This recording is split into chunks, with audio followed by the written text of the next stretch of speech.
ایک لونڈی تھی، وہ بادشاہ کے لیے پھولوں کی سیج لگایا کرتی تھی اور بادشاہ پھولوں کے اوپر سویا کرتا تھا۔ مدتیں بیت گئیں، جب سے ہوش سنبھالی یہی وظیفہ تھا، بادشاہ کے لیے پھولوں کی سیج بچھا دی جاتی، بادشاہ کی اس پھولوں بھری سیج پہ استراحت کرتا۔ بوڑھی ہو گئی، ایک دن پھولوں کی سیج سجائی کہ دل میں ایسے خیال آ گیا کہ میں سیج کو سجا کے چلی جاتی ہوں اور بادشاہ آ کے لیٹ جاتا ہے، میں بھی تو دیکھوں کہ پھولوں پہ سونے کا لطف کیا ہے۔ تو وہ اپنی کمر سیدھی کرنے کے لیے پھولوں کی سیج پہ لیٹ گئی، سارے دن کی تھکی ہوئی تھی، آنکھ لگ گئی۔ بادشاہ وقت پہ اپنے کمرے میں داخل ہوا تو اس نے دیکھا کہ ایک لونڈی اس کی سیج پہ سوئی ہوئی ہے، بڑا غصہ آیا۔ بادشاہوں کی غیرت ہوتی ہے، اس غیرت کی وجہ سے اس نے جلاد کو بلایا، اسے اٹھاؤ، الٹا لٹکاؤ اور اتنا مارو کہ اس کی جان نکل جائے، باقی لونڈیوں غلاموں کو پتہ چل جائے کہ بادشاہوں کی سیج کتنی مقدس ہوتی ہے۔ اس لونڈی کو وہاں سے دبوچا گیا، الٹا لٹکا دیا گیا اور جلاد کوڑے مارنے لگا۔ وہ روتی چیختی چلاتی، اچانک روتے روتے اس نے ہنسنا شروع کر دیا۔ جب وہ ہنسی نہ تو بادشاہ نے جلاد سے کہا رکو اور اسے پوچھو روتی کیوں تھی اور اسے یہ پوچھو کہ ہنستی کیوں ہے۔ تو جلاد نے کہا کہ کیوں روتی تھی؟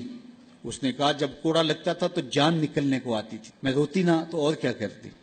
کہا یہ بات تو میری سمجھ میں بھی ہے، لیکن یہ بات سمجھ میں نہیں، تو ہنستی کیوں ہے؟ کہا مجھے ہنسی اس بات پہ آئی ہے کہ چند لمحوں کے لیے سیج پہ سوئی ہوں تو اتنی مار کھانی پڑ رہی ہے، تو جس کو عمر ہوگی سوتے ہوئے اس کا کیا بنے گا۔ ہماری یہ فکر ہونی چاہیے کہ دنیا کے اوپر جو ہمیں نعمتیں ملی ہیں ہم نے اس کا حساب دینا ہے۔ ثم لتسألن یومئذ عن النعیم، اس دن ایک ایک نعمت کا حساب دینا ہوگا۔ یہ کوئی قصہ کہانی نہیں ہے، یہ قرآن ہے، ایک ایک نعمت کا ہمیں حساب دینا ہوگا۔ آئیے اس مختصر زندگی کو اللہ اور اس کے رسول کے نام لگا دیں۔ زندگی جو گزر گئی سو گزر گئی، آنے والا ایک ایک لمحہ یاد الہی میں بسر کرنے کا عزم کریں، ان کے ساتھ وابستہ ہو جائیں گے، رسول کریم کے دامن سے جڑ جائیں گے تو یہاں بھی خیر ہے وہاں بھی خیر ہے، اور اگر ان کے دامن سے نہ جڑ پائے تو پھر سوائے رسوائی کے اور کچھ مقسوم اور کچھ مقدور نہیں ہے۔ آج کا مصطفی اجتماع نوجوانوں کو، پوری دنیا کے اوپر سننے والوں کو یہی میسج دیتا ہے کہ حضور کے ساتھ اپنی وابستگی کو، اپنی دل بستگی کو، اپنے تعلق خاطر کو مضبوط کر لو، اپنا سارا کچھ حضور کے نام کر دو۔ ان سے وابستگی اور ان سے الفت کا ربط و رشتہ جب قائم کر لو گے تو پھر دنیا بھی بہتر اور آخرت بھی بہتر، ورنہ یہ دنیا بھی مشکلوں، اذیتوں اور تکلیفوں سے گزرے گی اور آخرت کا حساب ابھی باقی پڑا ہے۔ مختصر زندگی ہے، آئیے اللہ کے حضور سچی توبہ سے اپنے آخرت کے معاملے صاف کر لیں۔ ایک آنسو سے ماضی کے سارے گناہ دھوئے جا سکتے ہیں۔ ابھی سورج مغرب سے طلوع نہیں ہوا، ابھی توبہ کا دروازہ بند نہیں ہوا، اس کی رحمتوں کے در کھلے ہیں۔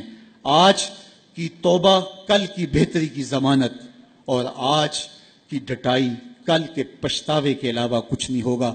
وقت پر کافی ہے ایک قطرہ بھی آب خوش ہنگام کا، جل گیا جب کھیت برسا می تو پھر کس کام کا۔ اور اگر ان سانسوں کے بدلے سجدہ ہو جائے، ان سانسوں کے بدلے قیام ہو جائے، رکوع و سجود ہوں، رسول کریم پہ درود پڑا جائے، کسی دکھی کے سر پہ ہاتھ رکھ دیا جائے تو یہ سانسیں کام آ گئی۔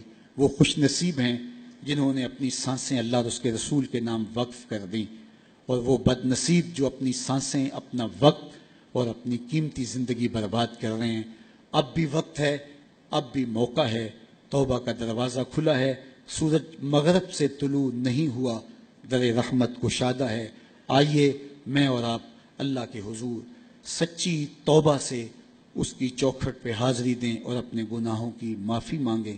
جس شوق و محبت سے، جس پیار کے ساتھ آپ لوگ تشریف لائے، میں آپ سب لوگوں کا شکر گزار بھی ہوں۔